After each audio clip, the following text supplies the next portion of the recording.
Continuing then with some High Frontier here, second edition by Sierra Madre Games. I've got the European Space Agency, NASA, the United Nations and the People's Republic of China.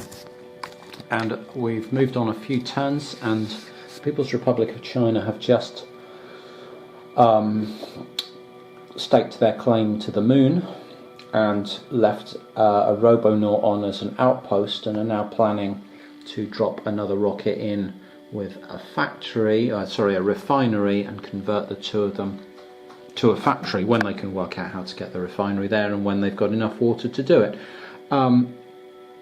So that was the most recent event. Before I continue from there, though, just a few rules things to talk about. Not necessarily, I think, finer points of the rules. So on the player track here, you have a chart up here which you use with a little marker to show what your thrust for the turn is, and you calculate that right at the beginning of your rocket move, and then that is your thrust for the rocket move. So if you want to claim that you can land without having to use fuel to pay the landing cost, then you've got to have the thrust to make that claim. In other words, if you were going on Mercury, you would need 11 thrust marked up here. And that can be quite important, because I think perhaps in an example that I showed in the first video when we were just discussing the rules, you know, you can't have two different thrusters, like say this mirror steamer and your crew card together forming a rocket, and be using this fuel value but then suddenly decide that you're going to be using this thrust value when it suits you, or switching these afterburners on. I don't think that you can mix up the values from two different thrusters on the same rocket as according to what's most convenient. I think if you're going to use that 8 thrust, you then are obliged to be paying that 6 fuel cost per burn. If you're happy to only use that 3 thrust, that's a bit of a difficult thing to say, and it's solar power, then you can drop down to the 4 per turn. So you can't be doing moves in here for 4 and then 4 and then suddenly claim to have enough thrust to land on the moon due to some different card in the stack. I very much doubt, or at least I'm not playing that that's allowed. Now this is important to give you an example of why this can be important. Partly because of thrust for landing on planets, partly because these figures up here modify your thrust for the turn. So if you've got a very light craft, you might have +1, here +0, -1, and at the -2. So last turn, the NASA had a rocket here, and they're aiming to land on Minerva here. So to do that, they need 4 thrust. Well, they had a point more fuel, so while their engine has a thrust of 3,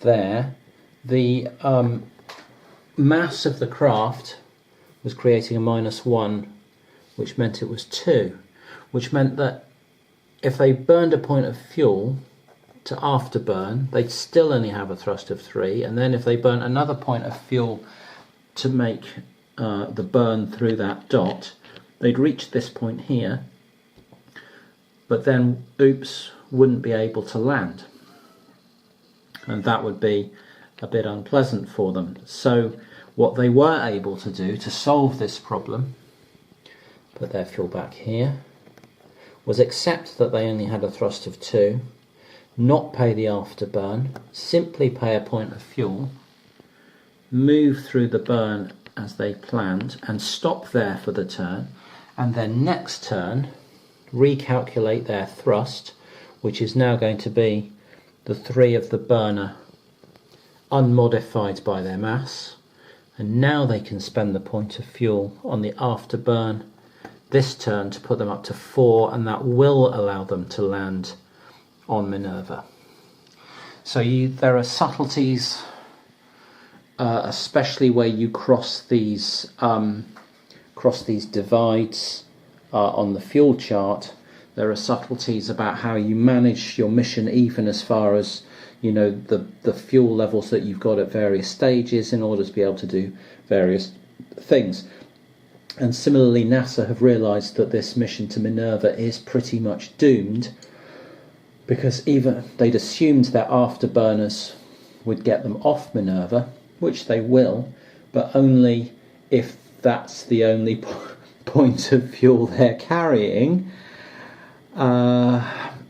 which is then going to mean they've got to find 0 fuel targets to drift around to, which means finding things like size 1, which aren't going to be very likely to be very satisfying targets for prospecting.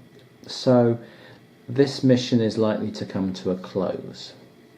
Once they might as well land on Minerva, having got all the way out here, because they might be able to stake a claim to it, and that would be great. But beyond that, they're likely just to decommission the rocket and try again. You can see down here there's a black disc on Deimos here, where the Europeans landed and failed to prospect successfully. And then similarly up over here there's a black disc on Hertha. Again, the UN landed there and failed to prospect. The UN decided to stay out, grabbed a bit more fuel, and are now planning to head round into some of these asteroids to see if they can find something interesting in there. Because they've got quite a lot of thrust. They've got 5 thrust and an afterburn, so they can land on some quite sizable things. Yeah, and they can always decommission their Robonaut if they get stuck. Which brings us on to this move by the Chinese and what we might consider to be far more optimal play than what I've been doing. What I've been doing has been fun exploration, try and get some spacecrafts out doing stuff play. But there's a very, very important rule that I hadn't really talked about and hadn't been paying any attention to, and that is that if you aerobrake onto an object, then you don't have to pay the fuel cost for landing on it.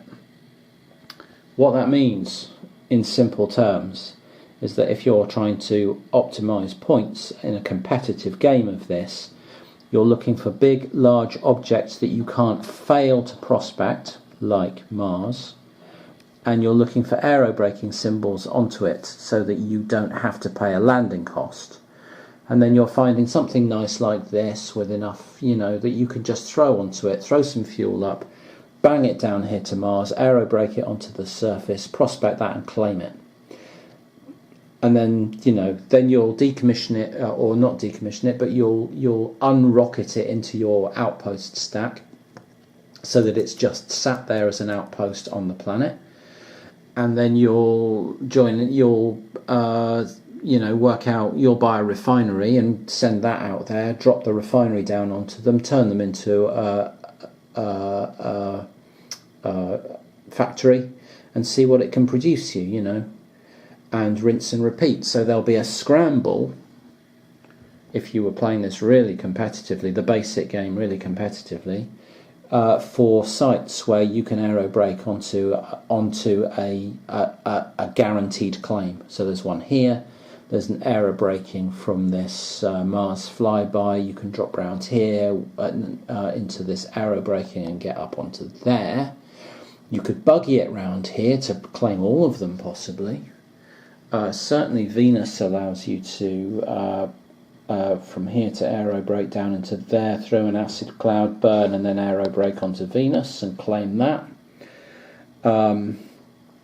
No such luck with Mercury. So you've got the Venus and the 3 Mars sites all very, very tempting for just dropping a Robonaut straight down onto it, bang, claim it and move on. We haven't been doing that, but it looks like, given that the Chinese have now just grabbed the moon, that other players are going to have to up their game a little bit and start playing rather more optimally. Hence the likelihood that the Americans scrap this, and the UN have already bailed straight out of this. Have bailed out of this mission that they were running up over here, and decided that it would be far more fruitful to drop this Robonaut down onto Mars and start claiming bits of that than messing around, or possibly this Robonaut, depending on which one's more efficient.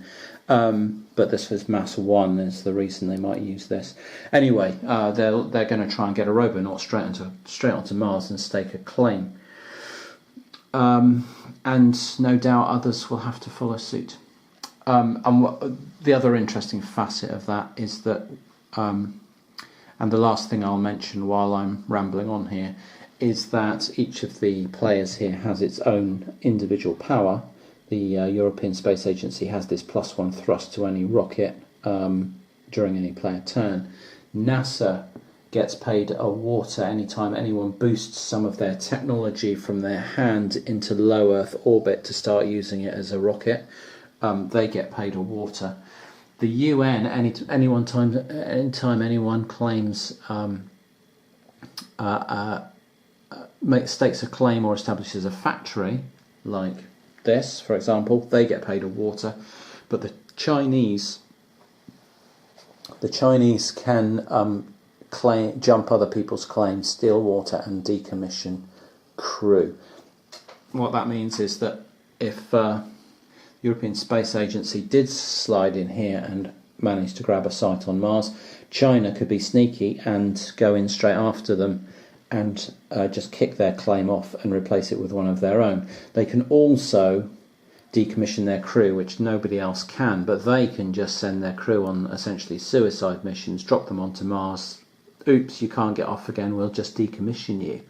So they can be much more cavalier with how they use their crew, because they can just decommission it, whereas everyone else is required to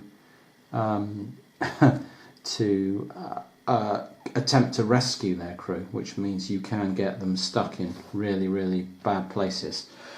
And you won't be able to, because of the limit of only one rocket, unless you can create a factory where they are, you won't be able to turn them into an outpost. You'll have to keep trying to rescue them before you can do anything else. That's all very cool, but it does give the Chinese this ability that others don't have. So yeah, that's me discussion so far on this game. Really, really enjoying it. It's very thought-provoking.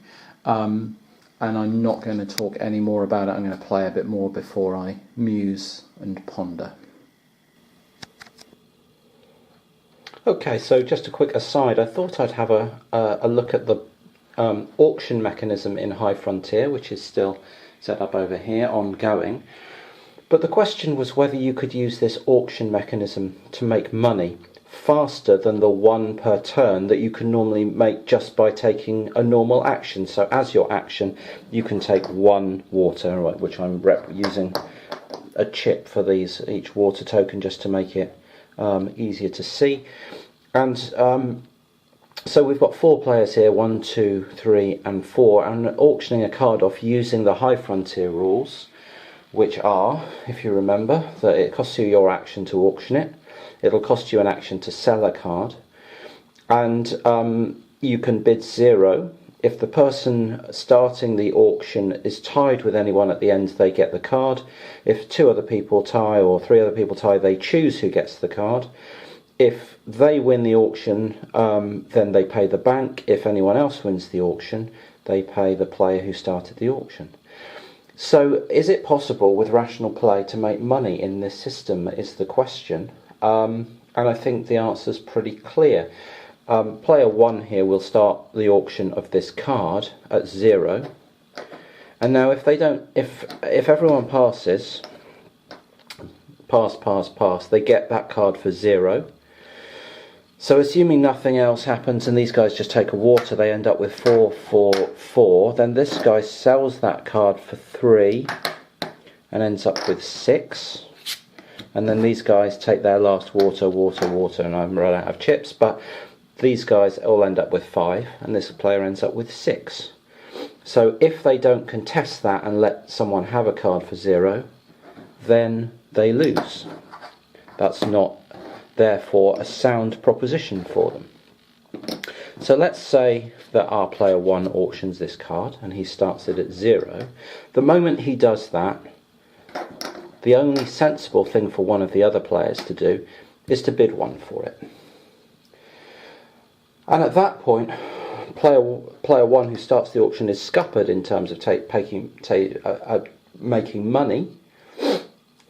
And actually all the other players, as we'll see, can make money. Player 2 bids 1 for it. And what does this mean? What this means is that out of turn he's going to buy that card and he can immediately sell it for 3 for 1 action. So instead of making his money over 2 actions, which this player did, he made 3 in 2 actions, which was 1.5 per action. He's about to make 2 just by buying and selling that card because he's buying it out of turn. And no one can do better than that, because bidding 2 for it, you're going to be playing this player 2 and not making any money, only making 1 in your action. So you're going to be standing still. You might as well just take the money from the bank, but boosting this player by paying him 2 of your money. That doesn't make sense. So these guys can only follow suit, bid 1 and bid 1. And now player 1 who started this auction can't do anything really apart from bid 1 as well. If he bids 2, then he's not making any money at all. In fact, he's losing money because he's going to pay 2 in the long run. He's going to make 1 over 2 actions, half per action. He may just as well have taken the water from the bank. And if he bids 1 and gives it to himself, well then he pays 1. Next turn he takes 3, and over 2 turns he's up to 5, which is where he would have been if he'd just taken 2 water. So the only people who can make money once you've started an auction are people who bid 1 and you let them get away with it, in which case you're just handing them double income for the turn. So that doesn't make sense either. You have to compete with them and stay where you are at your 1 income. So the upshot of this is that the only rational play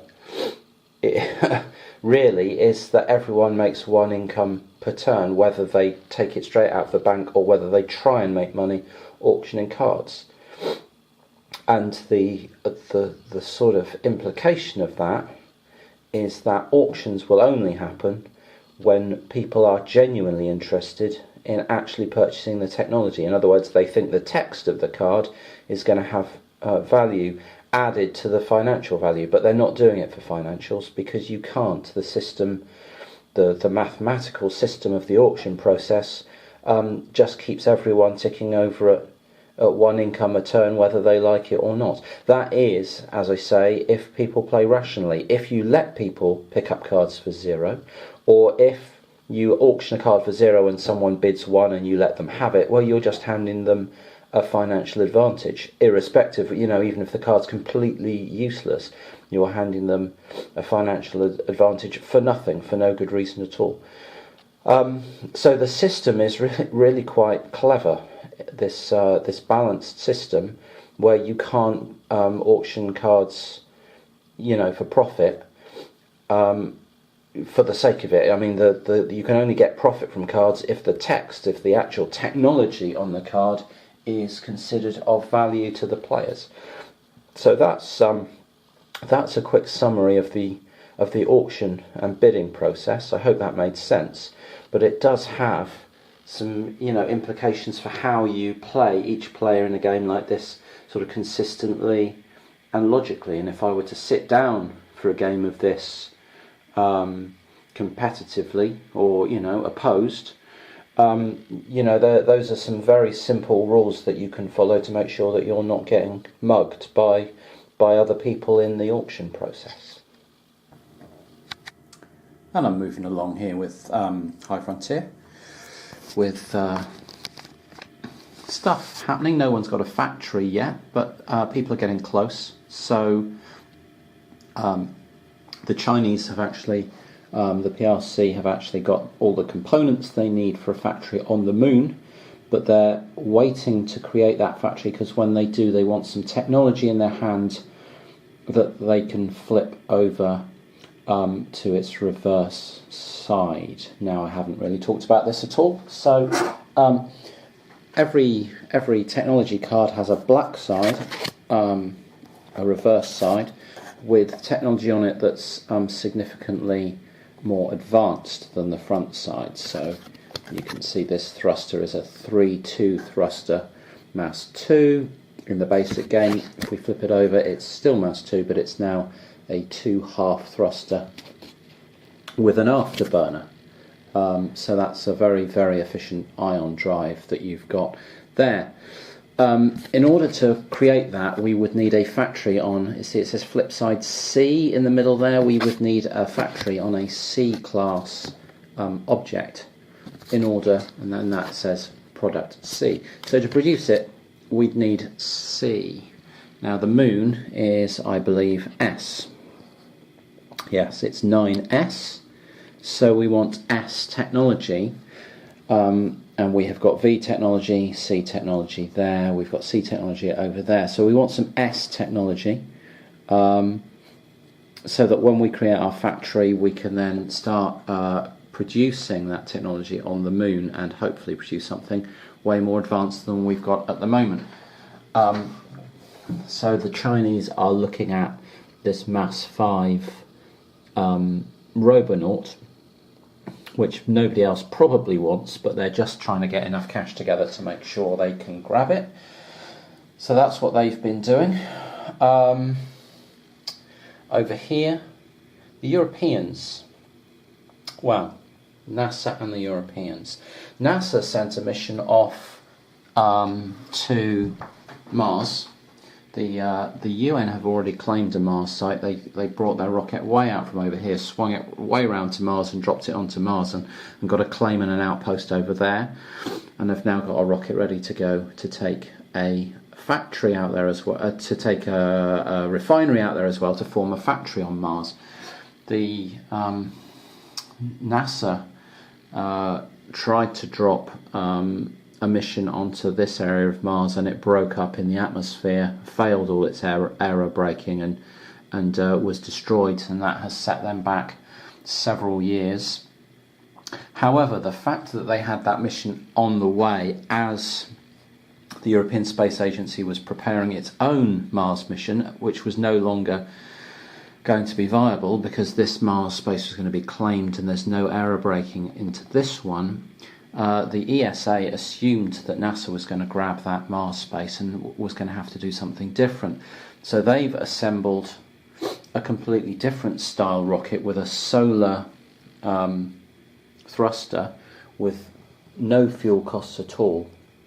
So it's just drifting along on these solar sails. But it does have this thruster on it for when they want to land.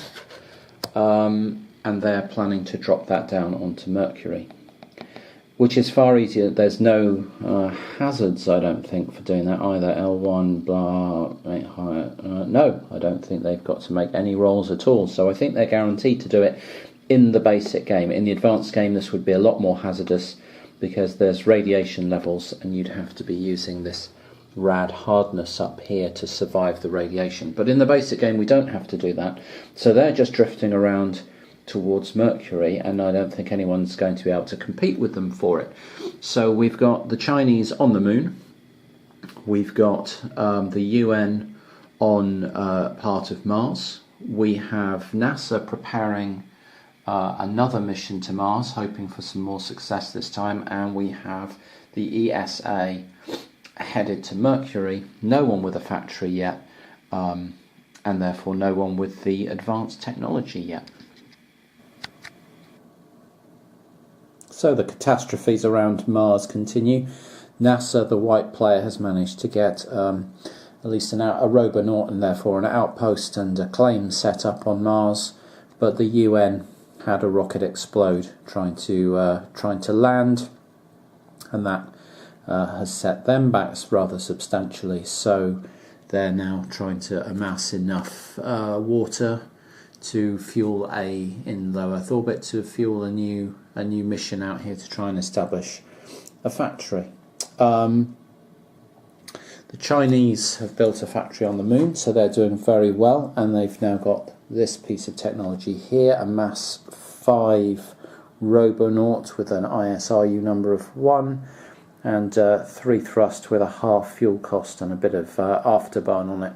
They've actually sent it out towards Mars. I thought maybe they could get onto Mars because I'd completely messed up and hadn't figured the mass into the whole equation. Had it been mass like 0 or 1 or something, they could have got onto Mars and claimed the other area of Mars, but they've sent it out towards Mars, and I've just realised they've got nowhere near enough fuel steps to land, nor the thrust to land, but they can drop onto Phobos, so they'll give that a go and we'll take it from there. They'll have a go at claiming Phobos, and then they'll reevaluate. So, a mistake by me for the Chinese, but they're probably leading anyway, so fair enough, players make mistakes, and they have done. They've also claimed this 3 victory point spot up here for the heroism spot, the glory spot for the first player to land anywhere with a manned mission and get off again. So they managed to land their crew on the moon and get them back to low Earth orbit. Well, fair play to them. So that's another 3 VPs they've hoovered up.